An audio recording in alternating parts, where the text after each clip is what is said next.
This is lovely Rivero and welcome to your show, A Taste of Love. And yes, we are finally on our third season. Finally, kasi ang dami nating naging, how you call it, imbitasyon sa inyo para samahan kami hanggang third season, hindi ba? At ito na nga, nandito na kami ngayon sa aming third season. And masayang-masaya kami dahil amidst the very challenging times, the pandemic, ay nairaos namin ng maluwalhati ang aming first two seasons. And again, I would like to thank Mista Cafe, Pukaberry Cafe, and of course, Chef Jeanette Marco, na talaga namang sinamahan kami nung aming second season. Nung second season siya pumasok. So, Jeanette Marco, magkikita-kita pa tayo ulit. But for now, eto na nga, third season tayo at may bago tayong katropa sa kusina na makikilala nyo ng mas malalim pa at mas how you call it, more in-depth and more personal maya-maya po sa kanyang one-on-one interview with, of course, our lifestyle segment host, Miss Alma Concepcion. And I'm talking about Chef Rob Pengson. Kilala na natin siya as a chef na napakagaling, nire-respeto sa kanyang industriya. Pero sino ba talaga si Chef Rob Pengson? So ayan po, abangan niyo po ang kanyang interview portion with Miss Alma Concepcion. At syempre pa, hindi natin paaalisin si Chef Rob nang walang bonding sa kusina. At yun ay sa kanyang kusina sa Alianza, which is yung kanyang culinary school, kung saan ay ang dami niyang estudyanteng tinitrain to be, you know, the future of the culinary industry and the hospitality industry. Kaya ngayon, dito naman tayo bumibisita sa isang kilalang Korean barbecue place. Kilala dahil tambayan na to ng mga celebrities ngayon. Ito pong CCYG Unlimited Korean Barbecue sa El Terrazo, Quezon City. At alam nyo po, kaya natin talaga napili ang lugar na ito dahil napakaganda ng storya ng may-ari ng lugar na to. Makikilala po natin siya kung paano nagkaroon siya ng isang napakasarap at napakagandang restaurant. From being part of the service industry, no? I think waiter siya noon. Imagine, no, ang galing, no, nung kanyang paglaki at pagbulusok. Basta talaga may tiyaga, may nilaga. Pero ayoko nang unahan pang story niya dahil makikinig tayo mamaya mismo kay Jose sa kanyang success story at kung paano nag-umpisa itong CCYG restaurant niya. So, ladies and gentlemen, ready na ba kayo? Punong-puno at magandang-maganda ang ating third season kasi kahit na maraming challenges ika nga in terms of the protocols pag nagte-taping, pinipilit pa rin namin na bigyan kayo ng maganda at entertaining at very informative na show. So wag na natin patagalin pa. Let's start our third season with this first episode of A Taste of Love.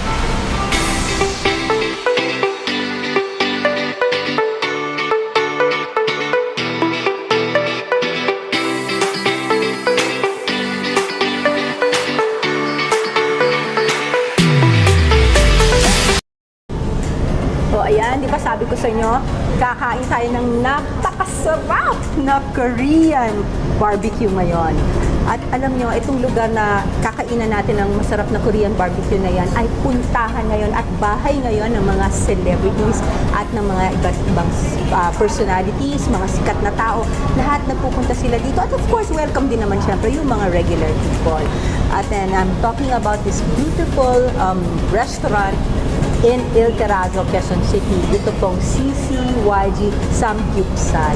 And we're talking to the man behind the restaurant. Walang iba kundi ang aking kaibigan na si Jose Sacramento. Hi, Jose! Hello! Welcome sa ating humble store. Naku, humble ba to? Chongchonyonga. Ganun ba yun? Yes, Chongchonyonga. CCYG means Chongchonyonga. Okay, sige. Hindi ko na ulitin. Baka yes. mamali pa yung pronunciation right. ko. Maganda na yun eh. Anyway, so alam mo, nakailang punta na ako dito at nakapagdala na rin ako ng mga ilang kaibigan at lahat sila sobrang impressed sa setup mo dito.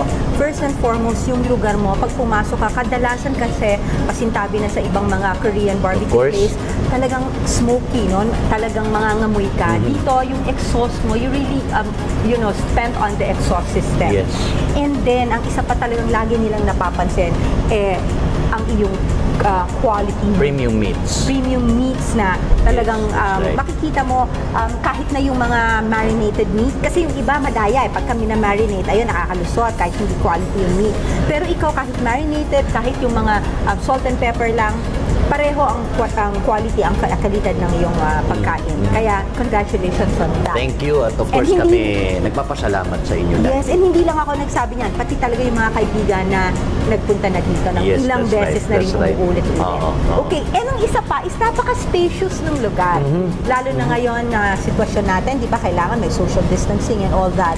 Perfect talaga itong lugar mo. Yes. So, na-highlight ko na ang mga nagustuhan ko dito sa iyong lugar.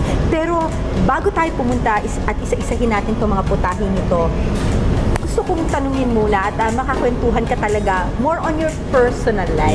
Yes. Kasi, alam mo, maraming mga restaurants, di ba?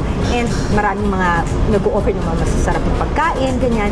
Pero minsan, yung parang yung service, in terms of the service, in terms of yung paano sila makitungo sa customer nila, minsan doon nagkukulang. That's right. Pero ikaw, yung first time kong kumain dito, I felt like ang You're tagal at na home. nating magkaibigan. Exactly. Diba? Talagang lumapit ka and you were really catering to what we needed or what we wanted. Sobra yung pagka-service oriented mo.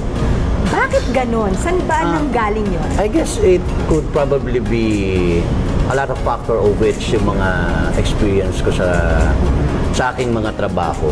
Nanggaling kasi ako sa pinakamababa eh.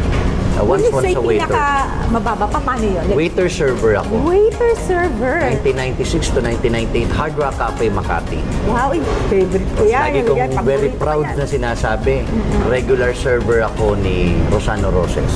Na ngayon At ay ng mga customer mo na rin dito. Yes, and we became very, very good friends. So yun yung mga siguro nag-accumulate sa mga experiences ko. I went to Diamond Hotel, I went to a lot of F&B.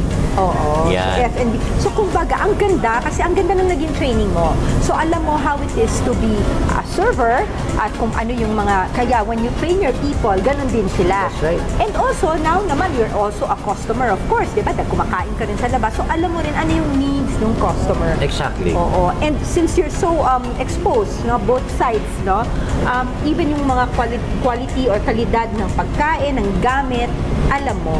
At na-translate yun lahat dito sa lugar mo. Exactly. Alright. So, okay, kwentuhan mo naman kami. So, paano yung rise mo from being a server, being a waiter, tapos biglang meron kang ganito? Paano nangyari yun? Ako din. Hanggang ngayon, na-amaze din ako. Sabi ko nga, I went to a lot of hard work. Papagulong ako ng mga lamesa, kumakain ako sa ilalim ng mesa dahil we don't have any break time.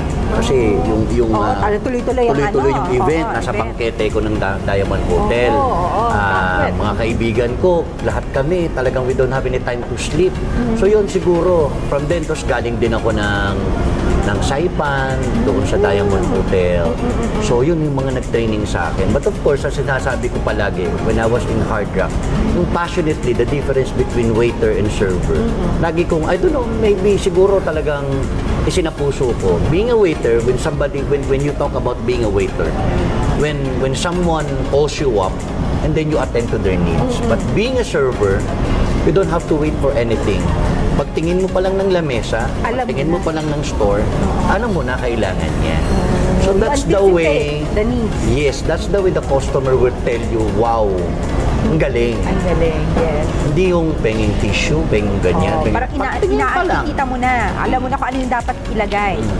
But yun, ang dami kong pinagdaanan. Of course, sabi ko nga, natuto akong magsumikap. And then I went into napagod ako for a time for being a server sa F&B. Napunta ako sa isang shipping lines. Natuto ko ng brokerage doon. Tapos, lagi kong sinasabi, kinukwento sa mga interview ko, I was mentored by JJ Jang. Isa Korean. Ito yung simula eh. Naiisip ko, nagtungtong na. He introduced me Korean culture, pagkain, fashion, business on how the Korean na pinatatayo. Yes, that's right, that's right. So 7 years ako sa kanya, nawala ako sa kanya, and I went to building my own company like the brokerage, and eventually Hindi naman, it took like 5 to 7 years na wala. So again, looking for the future for me, napunta ako sa British Red Cross, tapos kinuha ako ng Philippine Red Cross. At the time, remember Yolanda victims? Yes. We were building shelters. We provide education, information dun sa mga victims ng Yolanda during that time. I was in Iloilo, Cebu, ganyan. So it made me tough. Tapos, medyo napagod din sa pagiging resilient of helping people. Then I went into construction. Eventually yan, medyo dahil galing ako ng Biden Awards Committee ng Red Cross and British Red Cross. So meron ka na natutunan ko talagang, yan. yes, may ano ka na, background. Yes. So eventually, tapos with some little business, nagpumilit ako mag-ipon. Yun, nagpumilit ako mag-ipon. Yun naman ang dapat kasi, di ba, no? Yung mga Pinoy kasi talagang dapat minsan kapag you have the opportunity to save, no? Kaya lang kasi ngayon nga, ang sinasabi nila, walang isi-save. Yes, Yun na nga. So, in a way, sayang, no? But if ever that you will have the opportunity to save talaga. That's it. The funny thing is that hindi ko pa naisip tong samgyupsal na to. I was looking or considering to have 2 convenience stores. Tapos I was there at the MOA food exhibition and I was waved by one Korean guy. I was supposed to sign the contract for the 2 convenience stores. Talaga? Tapos pinaupo niya ako. Tapos kwentuhan kami. In-introduce na sa akin to yung mga brochures nila. Sabi ko, titignan ko. Because I love Korean food. Sabi ko nga, galing ako sa Korean boss ko. Hindi pa sikat yung samgyupsal. I was eating it 15 years ago. 20 years ago, Korean food. Korean way of thinking. So, parang na-influence ako ng Korean culture. So, yun. Pinag-aralan ko ng mabuti. And I went around. I was emailing a lot of samgyupsal to make the difference. Nung in-invite na ako after 3 months, natikman ko na to sa F1 Hotel. The Korean team went from Korea, nagkita-kita man. Nung natikman ko siya, amazingly, sabi ko sa sarili ko, wow. Masarap naman talaga. This is extremely delicious. Sabi ko, I wanna have this one. Again, aral. To cut the story short, I went to Korea for training and signed the contract for about a month. I verified to them kung totoo ba sila, gano'n sila kalaki. And I have able to realize they have 350 stores and affiliates. So what made me excited is that I'll be the flagship. Dito? Yes, Sa Pilipinas? I'm the first branch in the whole Philippines. Wow. Okay, another na gusto kong i-ano rin is stress, no? Kasi first yung ipon, di ba? Try nating mag-ipon. Parang in a way, we're giving tips na rin, no? Sa mga gustong, magkaroon ng ganito or ng any business. Second, if you get into business, verify. Always verify. Kasi ang dami na sa scam ngayon. Ang dami talagang naloloko. So I think talagang another very important thing there that you should stress is that huwag kayong agad maniwala sa sabi-sabi lang. Do your homework. Yes. Like si Jose pumunta siya ng Korea, talagang tinignan niya kung ano ba tong kumpanya to, how reliable, no? How strong is the company. Yes. So very important 'yon. So 'yon. Yeah. Sumisingit lang ako kasi ito yung maitutulong natin sa ating mga kababayan, 'di ba? Na gustong magnegosyo, 'di ba? Na ito yung mga pointers na kailangan ninyong isa-puso. That's right. But before deciding, of course, I went to my tatay JJ, the Korean guy. The dati kong boss. And I was telling him na, Tay, I think you have to help me on this. I want to have a Korean. And then I showed him. And then I was telling all the stories. These are SY franchise. So, on his part also, aside from mine, he did his due diligence. Yes, because he's Korean. Yes, mas alam niya yung may contact siya doon. He's a prominent figure here in Korea. He lives here. He was once a president of the Korean Association of the Philippines for a very long time. So maganda ang network niya. Yes, and his heart is Filipino. So eventually, I got a blessing from him. So yun nga, I went to Korea. Kasama ko yung mga SY franchise. Ayun, tapos they welcomed me. They trained me for a month. Ayun na, tapos pinagplanuhan na namin. So based on your kwento, third na nakuha ko dyan is that you always try to seek for mentorship, no? Yes. Or a mentor who can actually guide you, no? Kasi kahit na gano'n mo tingin mo, alam mo ang isang bagay, there's always so much to learn, no? And mas maganda na tulad niya, di ba? Dahil Korean yung dating boss niya at Korean restaurant yung papasukin niya, na-tie up niya yon, and then humingi siya ng tulong. And it's always nice to be humble enough That's to right. reach out, diba, to your Exactly. mentor, and na, tulungan niyo ako. Kasi, diba, we have so much to learn pa rin eh, diba? Learning is a never-ending process. So, ayan, nagkaroon ng blessing. Yes. And also, nakuha ko pa na dun sa base sa ginawa mo is that hindi ka natakot mag-training. Kasi I think any business, dapat alam mo talaga yung business in and out. Hindi lang yung, ay sige, total franchise naman yan eh. Bahala na yung mga mother company. Ikaw, inalam mo. Kasi nag-training ka mismo. So, ayun, ang dami natin nakukuha sa storya ni Jose. Natuwa ako sa sinabi mo. In fact, I had realized, di ba, in our life, we have a lot of up and downs. And most failures pa nga yan eh. So dati niisip ko, if I had a job, if I have this transaction, hindi ko nakukuha, o kung hindi man ako na tagal doon sa company.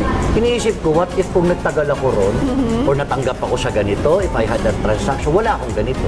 Yes. Kumbaga ano rin eh, minsan, yun na nga, minsan destiny din, ano, like you have to, minsan, let it just lead you to where you're supposed to be. Diba? Kasi minsan yung mga, sabi nga nila, failure daw minsan is not rejection, it's redirection. But one thing that I have learned in life, the most difficult thing about this life is that giving up is the most. Pag nag-give up It's ka, really wala the na. failure. Yeah, the greatest failure of all. So failure is really not a failure until you give up. Yes, Diba? yes, Yun ang totoong failure. Alam mo, ang ganda-ganda ng storya mo, Jose, pero gusto ko mapunta dito sa mga pagkain na sinaserve mo. Iisa-isahin natin Yes, yan. sure. Pero, syempre, kasi sa dami nitong mga pagkain na to na ang sasarap, this will need another episode. Yes, okay? don't worry. So, mga kaibigan, magbabalik po si Jose at of course dito pa rin tayo sa CCYG sa susunod nating episode dahil ikikwento naman ni Jose kung ano ba talaga ang elements ng isang samgyupsal. Kasi maraming samgyupsal, but are all samgyupsals equal? Ayun ang sasagutin ni Jose next week. But anyway, bago ka namin medyo magbe-break muna tayo for our next, for the second, how you call it, portion of our interview segment. Imbitahin mo sila dito sa iyong lugar, di ba? Imbitahin mo yung ating before us going, we'd like to invite you dito sa CCYG, Tomas Morato, Chungchun Yonga, located at Tomas Morato, corner Madrian, El Terracio Mall. Okay, we have premium beef, pork, and chicken for only $4.99. $4.99? Yes. Sa halagang $4.99, Yes. imagine. At sa susunod, ikukwento naman namin sa inyo kung ano naman ang nakapaloob doon sa $4.99. Ayun. And like to also Of course. tell, Yes. na if you have Leica Gems, Laika!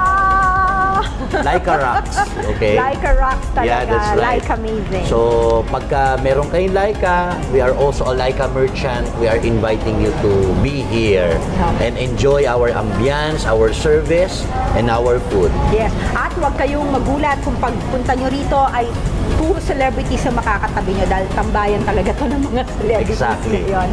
Anyway, thank you so much, Thank Jose. you. And Thank you. magbabalik tayo next week po. Titikman natin at iisa-isahin ang mga masasarap na elements ng CCYG Samgyupsal.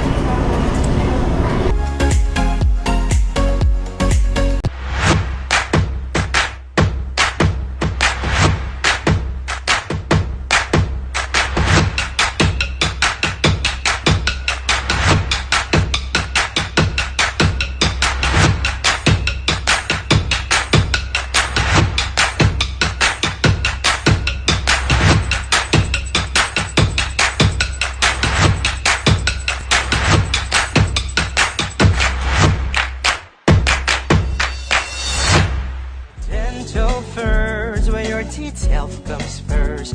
It's here at Dental First, where your teeth health comes first. Dental First. Your teeth deserve the best. Cafe Nasi. Cafe Nasi is located at the community center of White Plains in Quezon City. And yes, they're open for delivery and takeout. Visit Cafe Nasi's Facebook and Instagram pages for more details. Do you have your very own Laika account? Kung wala pa, ano pang iniintay mo? Mag-like ka na and follow us on our Laika accounts. Lovely Rivero, Alma Concepcion, Jeannie E. Villarico. Kita kids like cause it's like amazing. Miss Lovely Rivero would like to thank Fitness Gourmet PH for consistently delivering healthy and delicious meals right at her doorstep. Janina's Taba at Aligen Alimango, the best in Davao, is now available here in Manila. Just visit their social media accounts to order.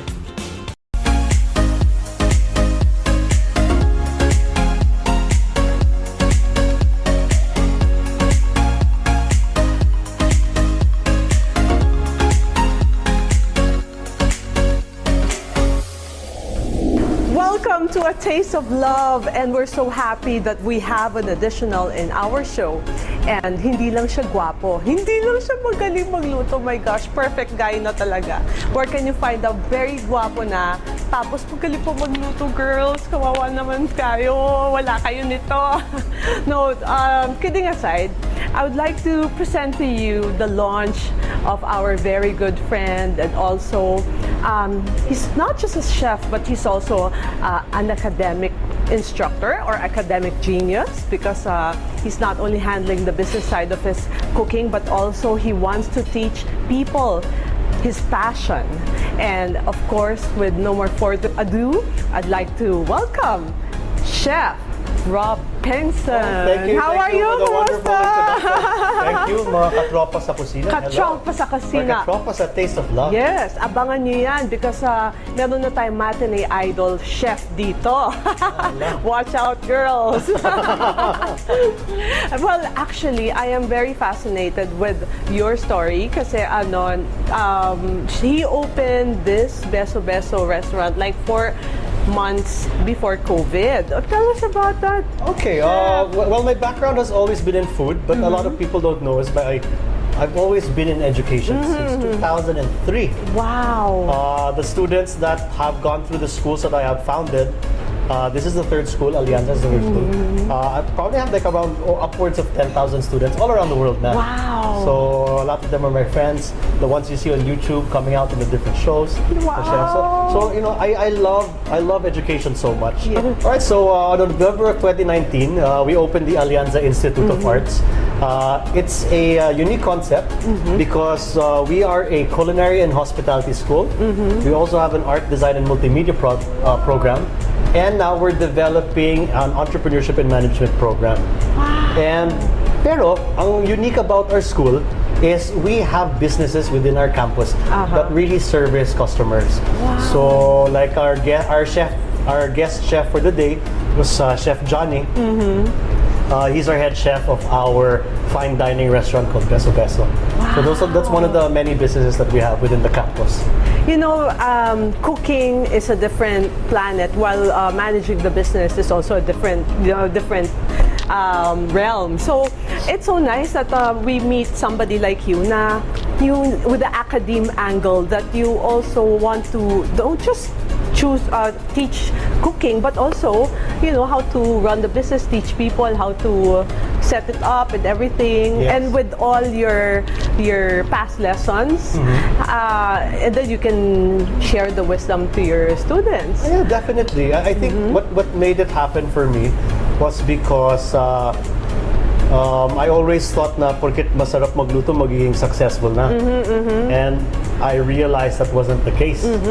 Kasi it's about managing customer experience, diba? So I went through a lot of hardships. Siguro there's mga 3 or 4 times I quit. Crying in the banyo because I didn't know what I was doing. Diba? I thought, dami kong pagkakamali. Yes. So I think that's the reason why I'm so passionate about education.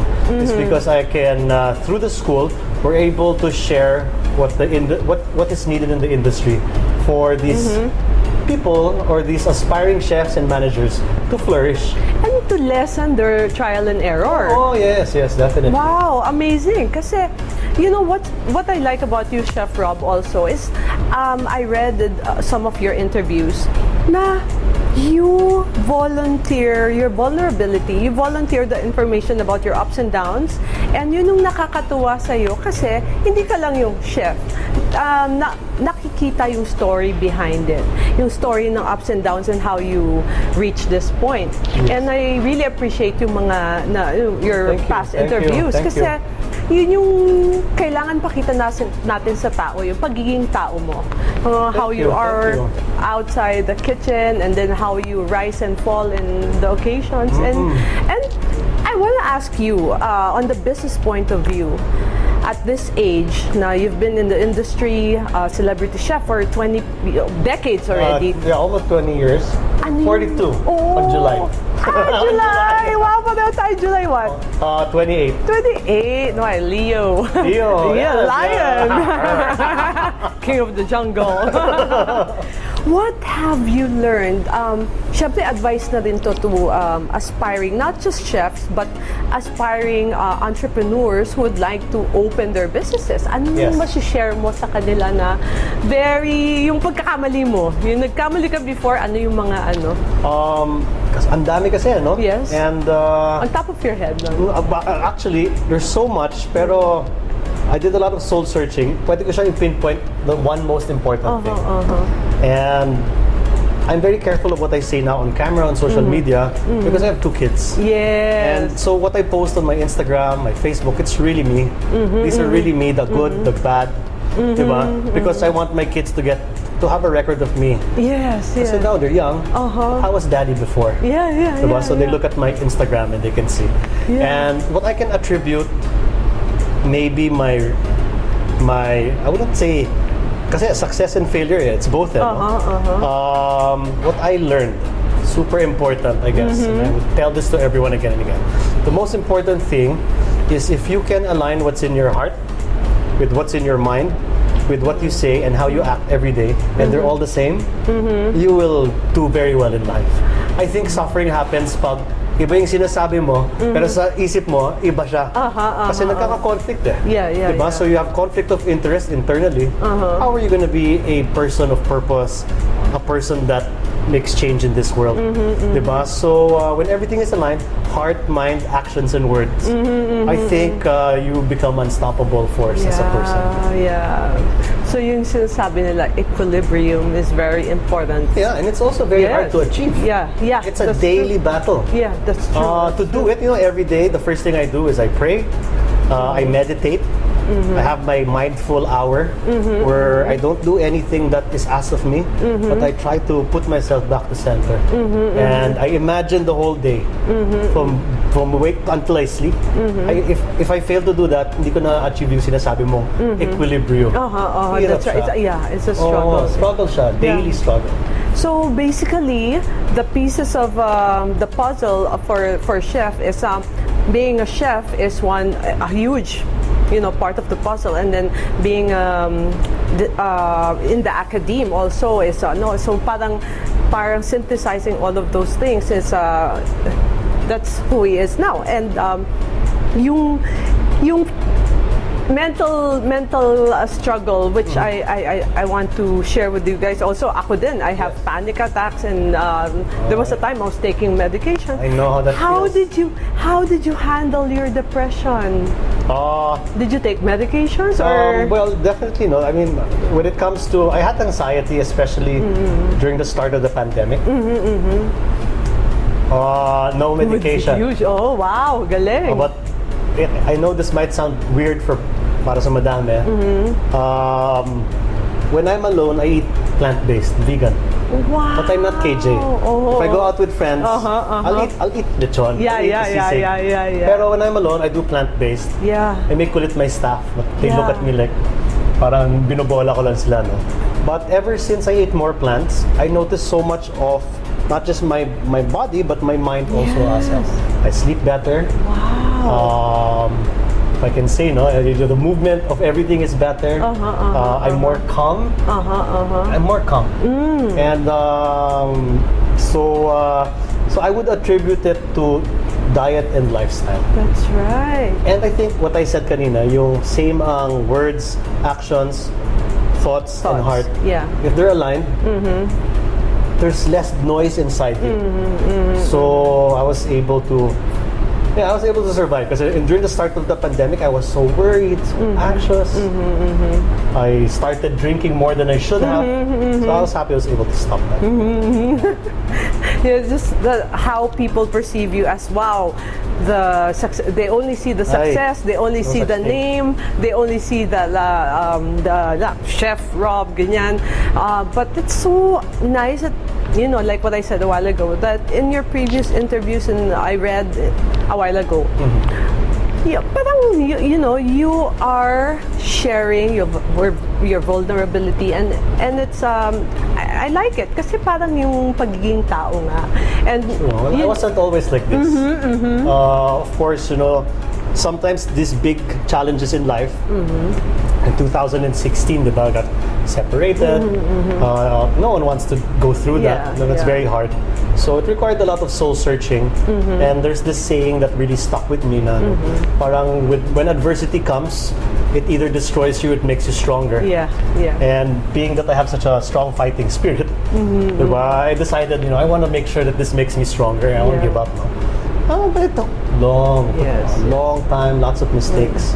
And to be honest, having my two sons there who, syempre, they look up to their both parents, diba? Having them there, knowing that their eyes are always on me, in a way, it saved me. It gave me the strength I needed to choose what was right for me, which is eventually also right for them. Oh, does that make Amazing. sense? Yeah, super. Yeah, when they're there, talaga, when you have kids, and then it gives. Or other people who just Yeah. care for you. Diba? Kasi not everyone has kids. Yeah, that's Diba? right. When, that's right. when you, kasi no man's an island. That's right. Diba? If we only think about ourselves, then that's the ego. But if we realize our place is in a place with other people, Yeah. parang your paradigm, your lens of the life it changes. And I wanted it to be harmonious. Yeah. So, yeah. Well, people know about your cooking side, of course. How did you get into the academe? Like thinking about putting up a school and like I know you've been doing this for decades now, but how did you get into that angle? Very simple, no? I was a chef once in Las Paellas in Tomas Morato Wow. Circle. Sarap. And there was an article about our buffet. And then the head of the school at that time, Center for Culinary Arts, saw the article and invited me to judge one of their comprehensive exams. And then after the judging, they invited me to teach. And I realized, my gosh, I love teaching.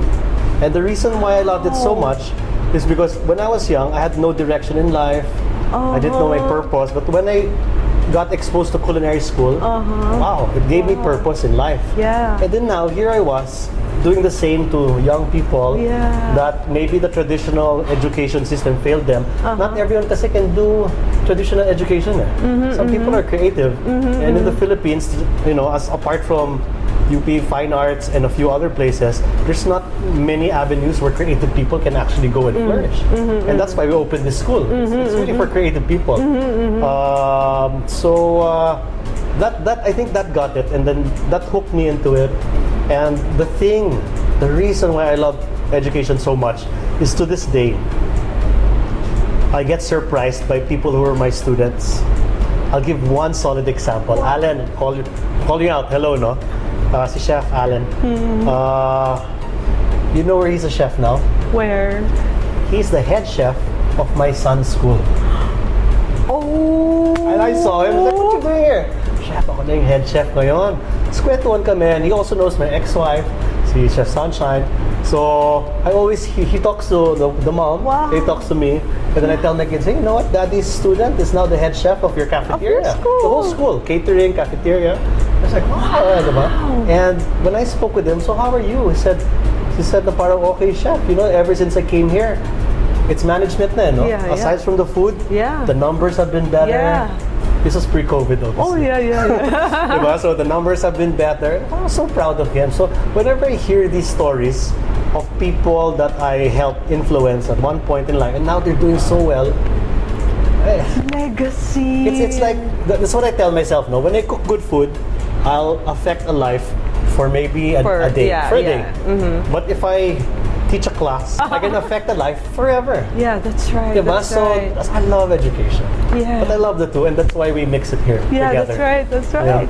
So two passions combined. Yes. Kasi your take-off point was cooking, and then now you have a school and changing lives. And Yeah, I that really is enjoy it. It makes my meaningful ba? yeah. I like what I always say when people say, "Oh, sabi ko, beauty is temporary, but legacy is, forever." So I believe It's so. the same was with Chef Rob. Kasi, yeah, like what you said, cooking is now and then, but when you teach people how to fish and how to, not just cooking, but the business side also. Yes. Amazing, amazing. It's for life. Yeah. And I think, I know, if I may, if I go may share. ahead, yes. A lot of people are passionate about helping people. And I was like that for a long time. But syempre, I had my share of failures. I started to assess myself, where did I go wrong? And that's when I realized the desire to help other people, it's a good thing, but you won't be able to do that not unless you learn management of organizations. It doesn't have to be for profit, it can be non-profit. But if you're not able to understand the commerce or the economics of it all, business, economics, how will you make it continue to run? Diba? So that's why I also took it upon me to learn a lot of the business side. Yes. Until now, I'm still studying.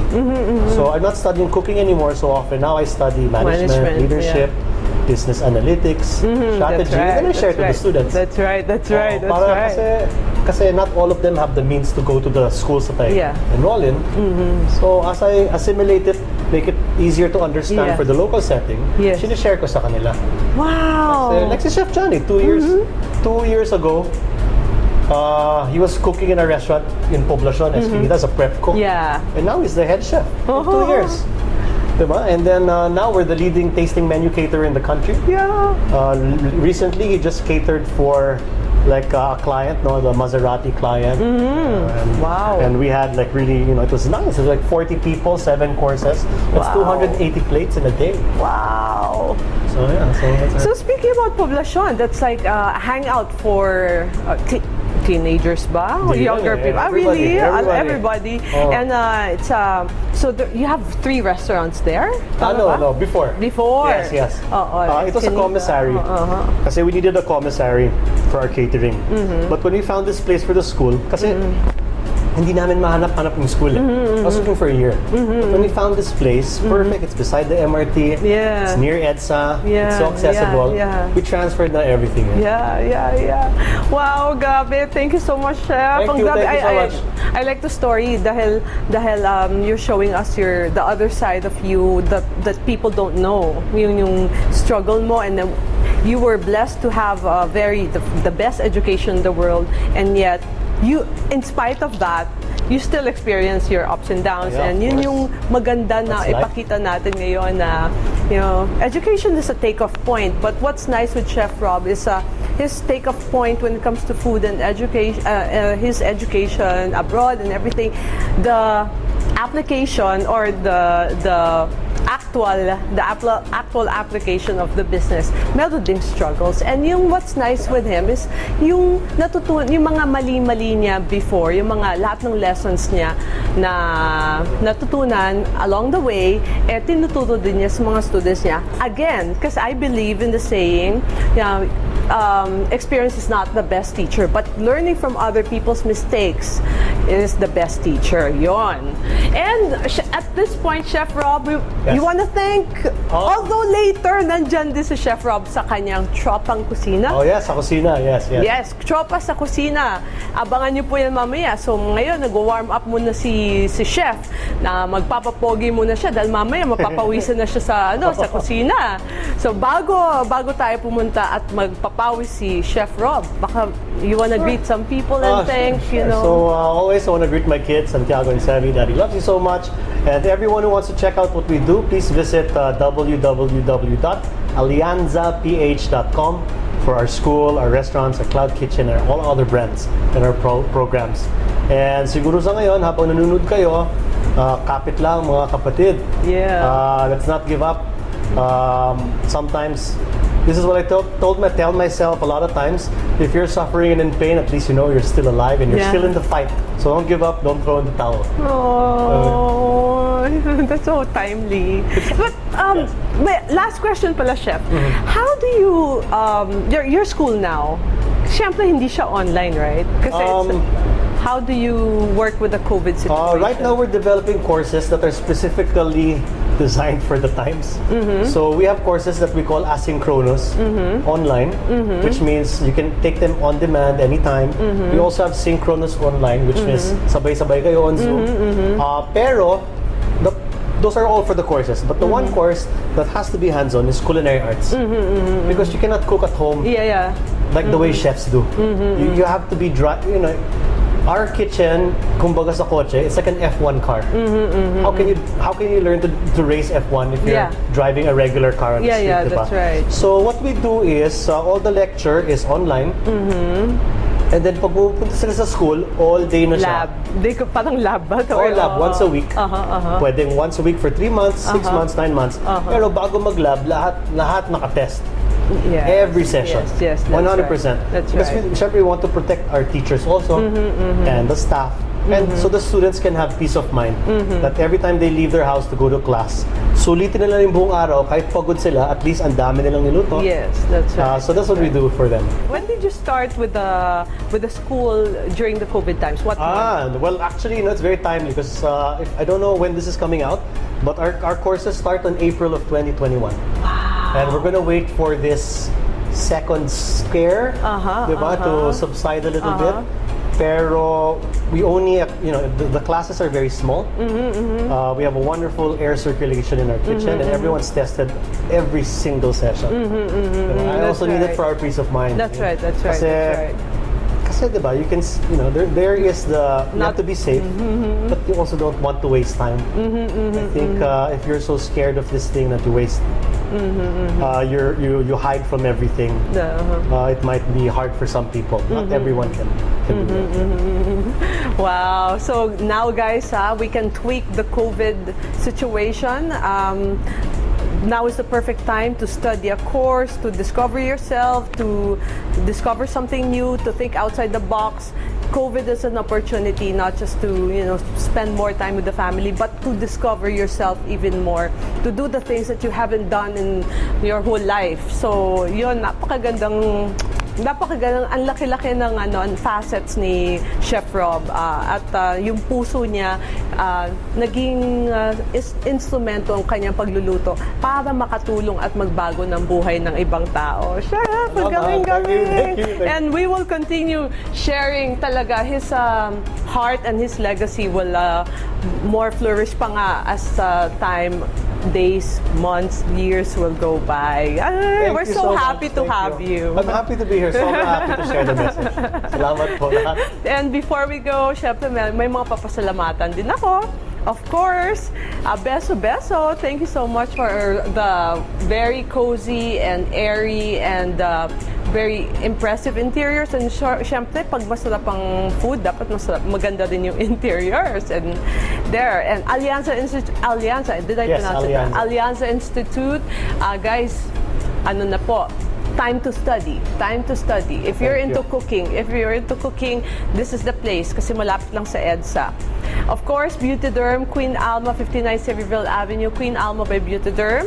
Gelé Salon for my hair, nail files for my nails, Clearex for my household cleaning agents, M-Aesthetics, Rapidae Chestnut Fairview for my car maintenance, Leica Gems, Erica Snow, Tonico, and Travel Thai, Zenzes, Casa Juan, Casa Lil Pastries, En Route Cafe, belated happy birthday, Angel Bautista Dizon, belated happy birthday to my son, Kobe, belated, of course, and thank you to Miss Raytan for everything for Beautyderm, and please follow us on YouTube, A Taste of Love by Lovely Rivero, and your YouTube. Yes, on YouTube I do cooking, daddy and adventures and other gaming stuff. Rob Pengson on YouTube. Oh, that's right. And then you can learn from his YouTube, and at the same time, parang may Pag-games ka ba? Or, Yeah, minsan. I play computer games with my kids. That's right, that's And the purpose of my social media is for my kids to know me. Yeah. Someday. Someday. Ganyan din ako sa Facebook ko eh. Parang diary for my future grandchildren. Again, thank you so much, Thank you Chef so Rob. much. Thank you so much. It's an honor. Yeah, that has been Chef Rob, and you will see him later in action in ang ating gwapong hunky Chef Rob para sa Tropa sa Kusina. Mamaya na po.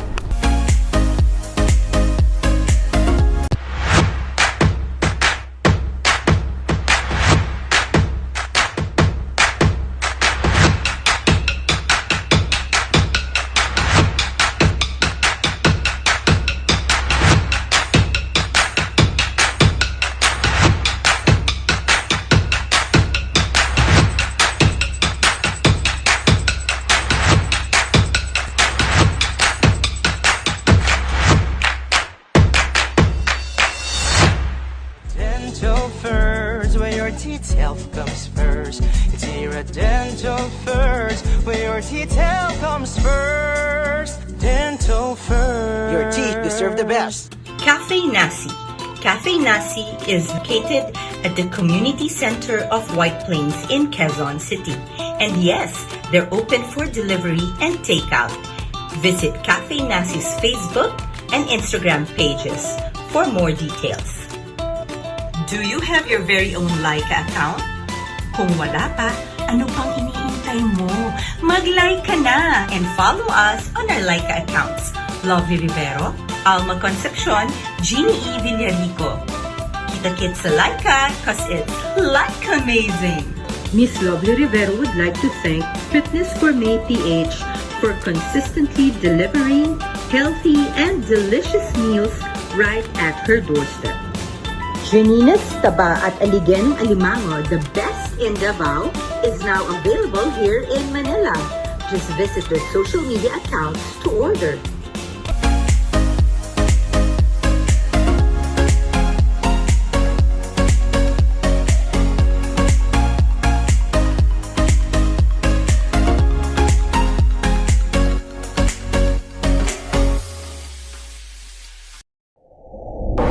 Hello mga katropa sa kusina, it's your chef Rob Pengson, and today we're gonna make a delicious noodle dish, pansit, kinda, na galing Thailand. Ang pangalan niya po ay Pad Thai. So this dish, come on, let's take a look at the ingredients and then let's get cooking. Alright, so here are our ingredients. So here we have some Pad Thai noodle, rice noodle po siya, tokwa or tofu na fry na para crispy, green onions, a little bit of chicken powder. This is actuete oil. Ito maganda to, parang siyang sampalok or tamarind na syrup. Ketchup, chili oil, peanuts, hibe. We have some chicken. We have some prawns. Toge, of course, garlic, onion, patis, and soy sauce. I believe this is dark soy. And some more other kinds of paste. That's probably ginger paste with some palok as well. And of course, we have delicious egg here. Free range, ganda ng kulay. So let's begin. Shall we begin? Very important pag gumagawa tayo ng pad thai is yung pan na gamit natin, pwede siyang initin na napaka-init.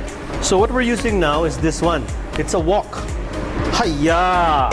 So when you cook with wok, kailangan napakainit niya. Pag minipis kasi ang inyong gamit na pan, walang tinatawag na wok hay. Ang wok hay is the breath of the wok, the flavor of a very hot wok. Kaya nanonotice nyo, pag pumupunta kayo sa mga Asian restaurants, may lasa na medyo toasted. Hindi siya sunog, pero napakasarap niyan. That's the wok hay. And that's where the wok comes into play. But of course, if you're just at home, please use a big pan or a big wok because you need all that space. So here we have some oil. I'm going to put that in a very hot pan, and we are simply going to add the ingredients in very quick succession. No? So start with the chicken, then the hibe, then the prawns, then the onions, And then the garlic. And then we just want to mix it around a bit. Mag-aapoy siya ng slight. Okay lang yan. Okay lang po yan. Sometimes I add more oil just to be sure. Ang bango na kagad, oh. So, hindi na natin siya hihintayin maluto pa. Lalagay na natin ngayon ang lahat ng ingredients. Chili, sampalok paste, chicken powder, churete oil, ketchup, dark soy, and the delicious noodles that we have here. And give it a good mix. Yun. Lipat na po tayo ngayon sa ating tongs. So itong rice noodle, kailangan po lagyan natin ng konting tubig ang pan kasi dyan maluluto yung rice noodles na yan eh. Okay? And habang nag-evaporate ang ating tubig, yung natitirang sauce, yan ang magiging sauce natin. Ayan na, oh, lumalambot na siya. Oh. Very nice. So we just want to make sure that's good. Sometimes we go and give it a toss, of course. Always good. Uy, smells good already, senor, madam. So while that's cooking on high heat, I'm gonna put most of the tofu. Maglalagay po ako ng konting space dito para sa ating itlog. And I'm gonna let it form muna ng slight. Okay? Pa-form muna yung eggs. Hindi muna natin siya hahalo-haluin. Alright guys, nakita mo nyo, namuo na yung itlog, oh. That's the only time I mix it. Okay? I mix it there. I put most of this. I put some of that. Give it a good mix. Oh my gosh, napaka-simple, napakadali, napakasarap. Ayun na. That's it. Turn it off at magpe-plating na po tayo. Alright, mga katropa sa kusina, now it's tasting time and you'll notice meron tayong guest. But don't worry, dito sa Alianza at sa Beso-Beso, parati po ko nagtetest ang mga staff. Dahil pumapasok po kami sa bahay ng mga clients minsan for catering or sa mga office. So every time bago mag-event like today, nagpa-test. Lalo na ako, nagpa-test ako today. Lord, thank you, still healthy. During my class dito, very important rin para sa amin na yung mga estudyante, before every session, nagpapatest rin sila bago pumasok sa kusina. At ang maganda sa kusina namin, napakalaki po ng exhaust hood namin. So very ganda ng air circulation dito. Kaya safe na safe kami dito, we feel safe. So everyone, I'd like to introduce you to Johnny. Johnny, say hello to your parents and friends, di ba? Chef Johnny, he started out as a prep cook. And in how many years ago was that? 2 years. 2 years ago. And now, siya na po yung aming head dito sa fine dining restaurant. Siya din yung head chef ng catering. And so, join us. Kasi yung maganda dito sa Alianza, napakabilis ng progression ng career. Kasi ang dami po namin ginagawa. Catering, fine dining, casual, franchise, cloud kitchen, delivery, shooting. Yung mga exposure ng mga tropa natin sa kusina, napaka-intense. Alright, so it's time to plate, Chef Johnny, ha? Ako naman ang magpe-plate para sa'yo. Ikaw na yung guest ngayon, so enjoy it. Enjoy it. Alright, don't worry. Be happy, Johnny. Relax. Alright, so what I'm gonna do next is we're gonna get our delicious prawns, seafood, and everything. And we wanna show it off on top, no? Direct. Can you see this? Nice, huh? Pad Thai. So, if you want to make variations with the Pad Thai, there's chicken and shrimp in there. No, you can also put some Chinese or Asian sausages to give it a nice extra kick and flavor. That's always good. Sige lang, Johnny. Don't worry. Diyan ka lang. You're the guest today, Johnny. Huwag kang mag-stress dyan. Okay, we'll give it a nice wipe for Chef Johnny. And then, extra garnish pa tayo ng bean sprouts, tofu, onion. If there's cilantro, you put cilantro. Pero hindi dumating cilantro delivery namin today, no? And then, ang ating lime. So guys, check it out. This is our dish for the day. Ang ating pad thai. Ibu-beauty shot muna natin dito. Yes. Amazing. Alright, Chef Johnny, do you mind? Ako na magsaserve sa'yo, ah. So, lalagyan ko ng konting ganito. So, and then, let's give Chef Johnny. Are you allergic to shrimps? Okay. Let's give Johnny. How about peanuts? No, also. Okay, Chef Johnny, that's for you. Please try. Ito naman ang sa akin. Oops. I love tofu. Alright, guys. So, kamusta naman, Chef Johnny? Masarap siya. Masarap daw. Ayos. Kasi kung sabihin niya hindi masarap. Alright guys, so thank you very much for watching the pad thai recipe. It's a Thai recipe, but more important, parati kong sasabihin to, mga tropa sa kusina, mas importante makuha nyo yung technique. Ang tamang technique ng pagluto ng rice noodles with liquid, ang tamang technique ng pagsa-stir fry. Kasi pag naaral nyo na yung technique at nalaman ninyo, kahit ano, pwede nyo nang lutuin. Madali na yung recipe, pwede pa kayo mag-invento. So if you want to learn all the techniques, come join me here sa Alianza Institute for safe in-person classes kasi COVID tested naman lahat. Bago every session, bawat every session. And sana you can make this at home and enjoy. Bye!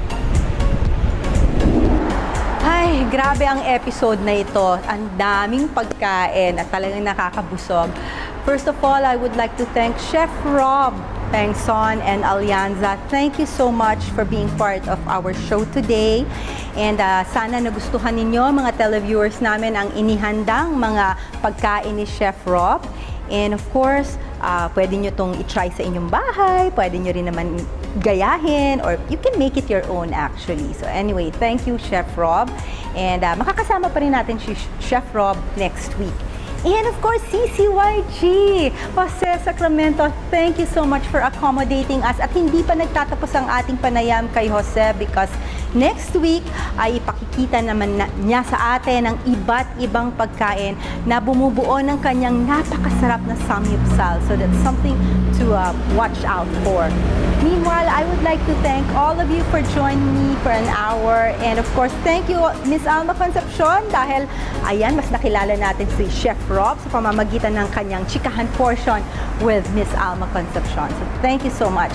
And again, ang imbitasyon ko po sa inyo, samahan niyo ulit kami next week dahil exciting na naman po ang ating mga pag-uusapan with Jose ng CCYG at of course si Miss Alma, meron na naman siyang panibagong pupuntahan at papasyalan. And of course si Chef Rob, isang bago at masarap na recipe rin ang kanyang ipepresent naman para sa ating lahat. So this has been Lovely Rivero saying, be kind to one another because the world needs it, especially now. See you again next week. Bye!